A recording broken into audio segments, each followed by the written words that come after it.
Assalamualaikum warahmatullahi wabarakatuh. Nama saya Nova Trianto, NIM 221 2181008 dari kelas Teknik Elektrosore A. Di sini saya akan menjelaskan tentang konsep dasar telekomunikasi. Tujuan komunikasi: menyampaikan informasi dari sumber ke tempat tujuan dengan cepat dan tepat.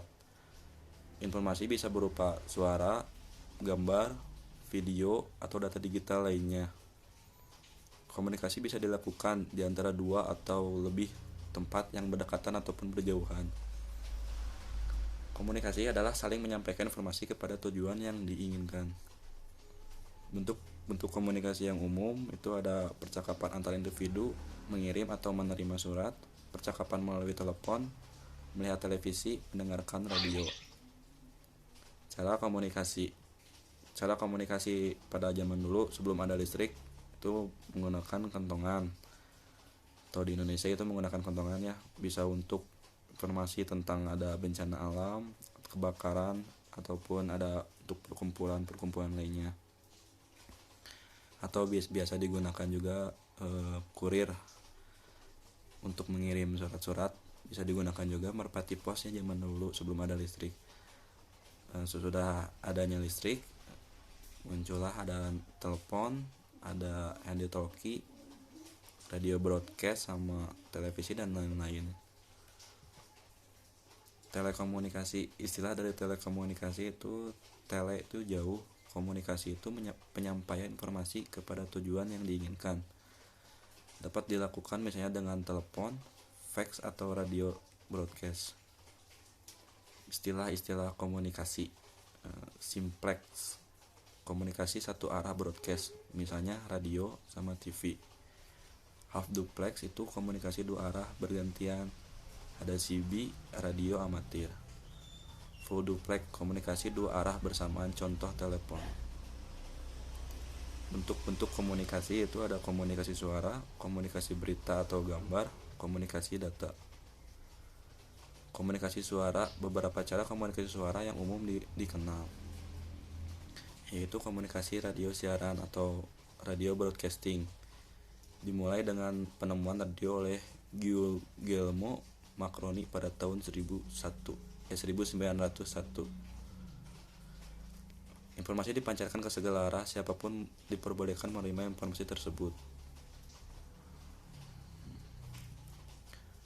Komunikasi radio amatir, komunikasi radio dua arah. Komunikasi radio amatir, informasi dipancarkan ke segala arah, tetapi jumlah pengirim dan penerima informasi terbatas hanya pada yang memiliki izin operasi.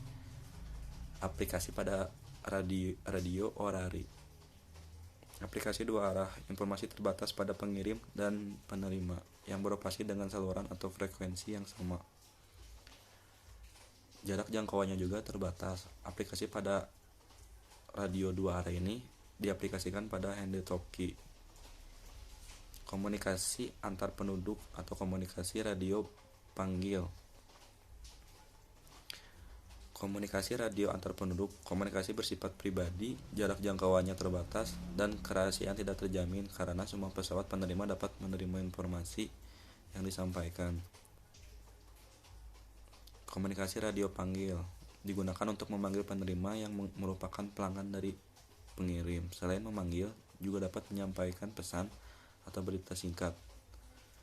Aplikasi yang diaplikasikan pada pager. Komunikasi telepon. Komunikasi telepon dimulai dengan penemuan oleh Alexander Graham Bell pada tahun 1876. Bentuk komunikasi yang paling bermanfaat dan paling besar lingkupnya, hampir semua tempat di dunia dapat dicapai dengan menggunakan sistem ini.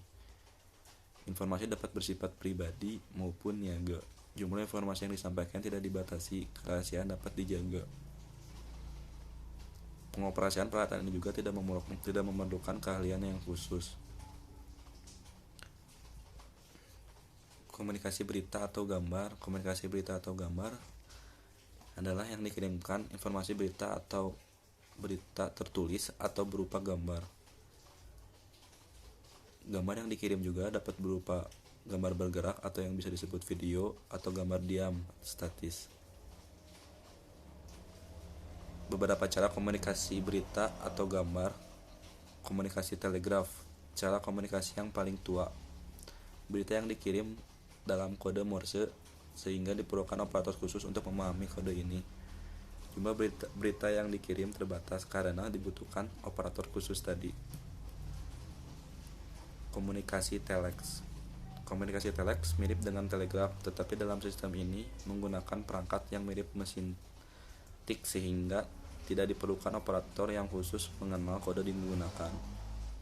Perangkat penerima dan pengirim berbeda di lokasi pelanggan sendiri. Informasi dapat langsung dikirim dan diterima dan dirahasiakan terjaga. Hanya dapat dikirim pada penerima yang tersambung pada jaringan telex ini. Komunikasi faksimili. Komunikasi faksimili, informasi dikirim melalui saluran telepon. Informasi berupa berita tertulis atau gambar statis. Dapat dianalogikan dengan mesin fotokopi jarak jauh.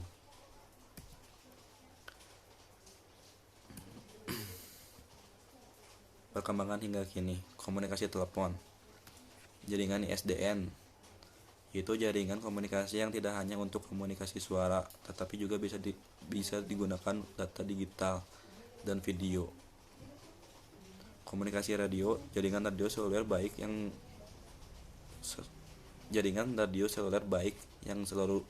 seluler digital GSM, AMPS dan lain-lainnya, maupun yang berprotokol CDMA di samping jaringan radio non seluler.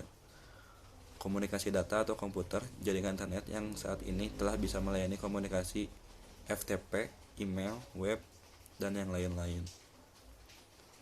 Sekian dari saya, Noval Trianto, dan terima kasih.